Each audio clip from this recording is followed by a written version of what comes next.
On the plane, a monk noticed a trail of bloody footprints behind the flight attendant.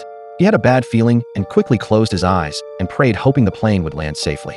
The other passengers on the flight had no idea that danger was slowly creeping toward them. Before takeoff, a mechanic suddenly heard something fall inside the cargo hold.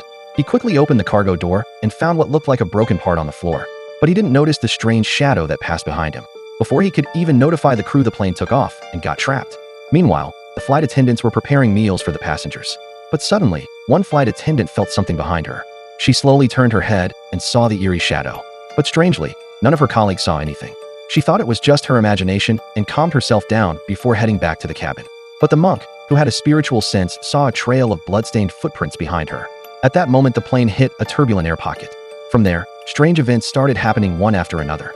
One passenger suddenly stood up, spun around, and collapsed heavily to the ground. Everyone was worried he was hurt, but in the next second, he was back to normal. At this point, the passengers still didn't know that their nightmare was just beginning. Soon after, an alarm went off in the cockpit. It showed that there was a malfunction in the cargo hold's pressure system. To ensure safety, the first officer quickly stood up and went to check the cargo hold. That's when he found the mechanic trapped inside. He rescued the mechanic first, then went back into the cargo hold alone. Little did he know this was when the real horror began.